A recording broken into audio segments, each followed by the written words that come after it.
அன்பான நண்பர்களே, நம்மில் பலரும் நம்முடைய வாழ்க்கையில ஒரு தடவையாவது நான் இப்போ சொல்ல போற வார்த்தைகளை கேட்டிருப்போம். இல்ல நமக்கே கூட தோணி இருக்கும் நண்பர்களே. நான் ஒரு சராசரி தான், ஆவரேஜ். எனக்கு அவ்வளவு திறமை இல்லை. நான் ஒண்ணுக்குமே லாயக்கு இல்லை. இந்த வார்த்தைகள் அடிக்கடி நாம் கேட்ட வார்த்தைகள் தான்.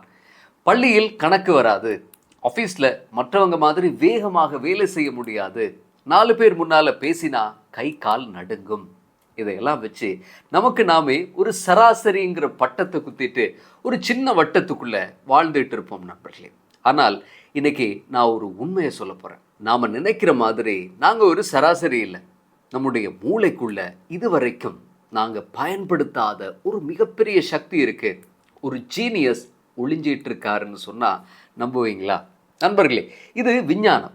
இன்னைக்கு நம்ம மூளைக்குள்ள ஒளிஞ்சிருக்கக்கூடிய அந்த ஜீனியஸை எப்படி தட்டி எழுப்புறது, நம்ம ஒவ்வொருத்தருக்குள்ளேயும் இருக்கிற தனித்துவமான திறமையை எப்படி கண்டுபிடிக்கிறதுன்னு தான் பார்க்க போறோம். முதல்ல ஜீனியஸ்னா யாருன்னு நம்முடைய மனசுல இருக்கக்கூடிய தப்பான பிம்பத்தை உடைப்போம். ஜீனியஸ்னா ஐன்ஸ்டீன் மாதிரி பெரிய விஞ்ஞானியா இருக்கணும், இல்ல ராமானுஜன் மாதிரி கணக்குல புலியா இருக்கணும்னு நாம நினைக்கிறோம். பரீட்சையில முதல் மார்க் வாங்குறவங்க, பெரிய பெரிய டிகிரி வாங்குறவங்க தான் ஜீனியஸ்னு ஒரு தப்பான கண்ணோட்டம் கூட நம்மக்கிட்ட இருக்கு. ஆனா உண்மை அது இல்லை.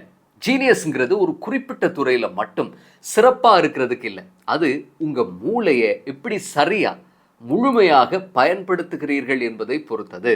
உதாரணத்துக்கு, ஒருத்தருக்கு நல்லா கணக்கு வரும், ஆனா 4 பேர்கிட்ட சரியா பேச வராது.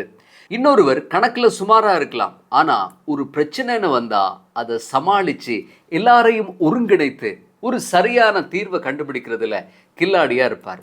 நம்ம ஊர்ல ஒரு பாட்டி வீட்டு வைத்தியத்துல ஜீனியஸா இருப்பாங்க.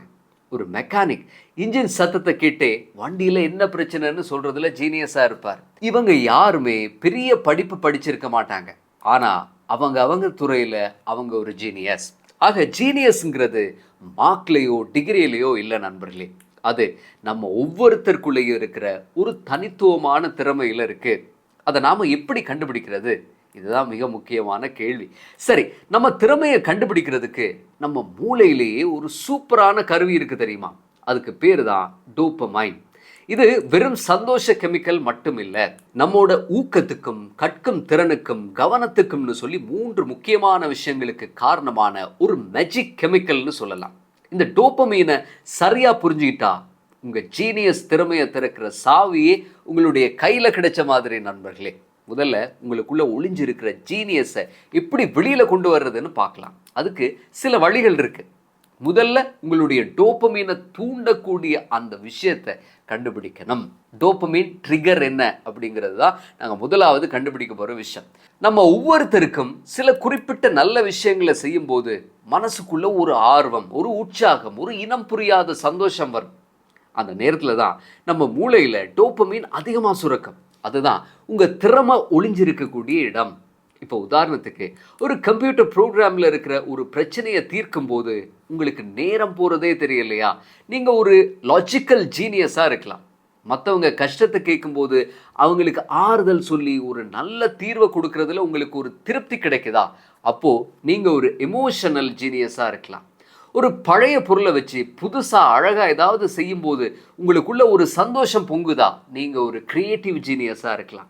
ஒரு செடி நட்டு அது வளர்ந்து பூ பூக்கிறத பார்க்கும்போது உங்களுக்கு அவ்வளவு ஆனந்தமாக இருக்கா? நீங்கள் இயற்கையோடு இணைந்த ஒரு ஜீனியஸ். எந்த செயல் உங்களுக்கு உண்மையான ஆழமான திருப்தியையும் ஆர்வத்தையும் கொடுக்குதோ அதுதான் உங்களுடைய டோபமைனை தூண்டக்கூடிய விஷயம். அதை நோட் பண்ணுங்க நண்பர்களே. அதுதான் உங்கள் சூப்பர் பவருக்கான முதலாவது க்ளூ.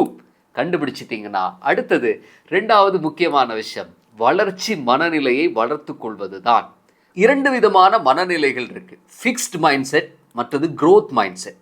நம்மில் பலரும் என்னுடைய திறமை இந்த அளவுக்கு தான், இதை என்னால் மாற்ற முடியாதுன்னு நான் ஆரம்பத்தில் சொன்ன மாதிரி நான் அவ்வளவுதான் ஒரு ஃபிக்ஸ்ட் மைண்ட் செட்டில், நிலையான மனநிலையில் சிக்கி தவிக்கிறோம்.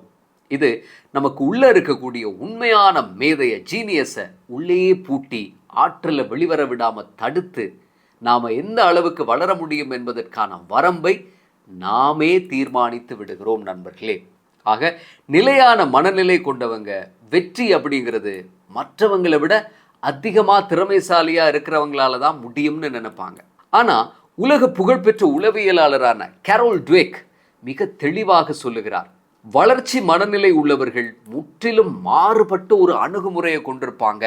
அவங்க, நான் முயற்சி செஞ்சா என்னால் எதையும் கற்றுக்கொள்ள முடியும், என்னுடைய திறமைகளை மெருகேற்றிக் கொள்ள முடியும், என்னுடைய ஆற்றலை வளர்த்து கொள்ள முடியும்னு சொல்லி அசைக்க முடியாத நம்பிக்கையோடு இருப்பாங்களாம். இந்த மனப்பான்மை தடைகளை எல்லாம் தாண்டி போறதுக்கும் புதிய விஷயங்களை கற்றுக்கொள்வதற்கும் அவர்களுக்கு மிகப்பெரிய ஒரு உந்து சக்தியாக அமையும். வளர்ச்சி மனப்பான்மை உள்ளவங்க தங்களுடைய குணங்களை வளர்த்து கொள்ள முடியும் என்ற நம்பிக்கை பல்வேறு எண்ணங்களுக்கும் செயல்களுக்கும் வழிவகுத்து அவங்கள முற்றிலும் மாறுபட்ட ஒரு பாதைக்கு அழைத்து செல்லும் நண்பர்களே.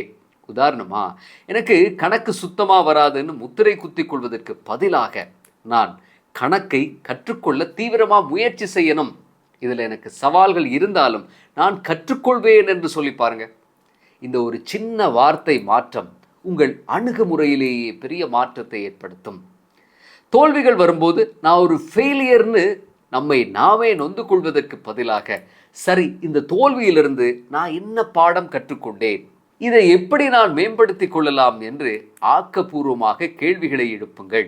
ஒவ்வொரு தோல்வியையும் ஒரு கற்றல் வாய்ப்பாகவும் வளர்ச்சி படியாகவும் பார்ப்பதுதான் வளர்ச்சி மனநிலையின் முக்கியமான அம்சம். இந்த மனநிலை மாற்றம் உங்க மூளையில புதிய நரம்பியல் பாதைகளை உருவாக்கி உங்களை இன்னும் புத்திசாலியாக்கும். ஒவ்வொரு சவாலும் உங்க ஜீனியஸை கூர்த்தீற்ற ஒரு வாய்ப்பாக இருக்கும் நண்பர்களே. டோபமீனை தூண்டக்கூடிய விஷயத்தை கண்டுபிடிச்சோம், வளர்ச்சி மனநிலையையும் ஏற்படுத்தி கொண்டோம். அடுத்து நண்பர்களே, நமக்கு வாழ்க்கையில ஆர்வத்தை ஏற்படுத்துகிற அந்த விஷயத்துல கவனத்தை ஆழமா செலுத்த போறோம். கார்ல் நியூபோர்ட் அவரோட டீப் ஒர்க் புத்தகத்துல சொல்ற மாதிரி, கவனச்சிதறல்கள் இல்லாத ஆழமான வேலைதான் ஒரு சராசரி மனிதனை ஒரு ஜீனியஸா மாத்துது. தினமும் ஒரு மணி நேரமாவது உங்களுடைய போனை ஆஃப் பண்ணிட்டு உங்களுக்கு பிடிச்ச அந்த விஷயத்துல மட்டும் முழுமையா கவனம் செலுத்தி பாருங்க. அந்த துறையில் இருக்கிற புத்தகங்களை படிங்க, வீடியோக்களை பாருங்க. நீங்க ஒரு விஷயத்துல ஆழமா இருக்கும்போது உங்களுடைய மூளை அது சம்பந்தமான தகவல்களை இணைப்பதற்கு ஆரம்பிக்கும். புது புது ஐடியாஸ் தானாக வரும். அந்த நிலையில் நீங்க ஒரு ஜீனியஸாக உங்களை உணர்வீர்கள். நம்ம வாழ்க்கையில் நம்மளை பற்றி நாமளே ஒரு கதை சொல்லிக்கிறோம். நான் சோம்பேறி, நான் பயந்தாங்குள்ளி, நான் அதிர்ஷ்டம் இல்லாதவன் அப்படின்னு. ஆனால் ஒருவேளை இந்த கதையை நாமளே மாற்றி எழுத முடிஞ்சா?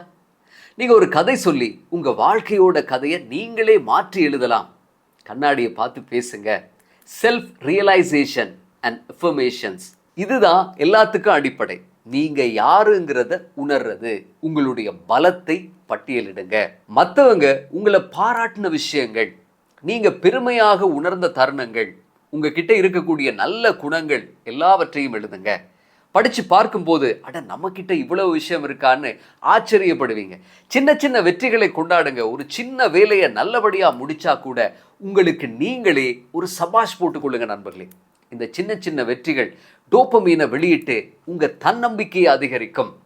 பாசிட்டிவ் செல்ஃப் டாக்னு சொல்லுவாங்க.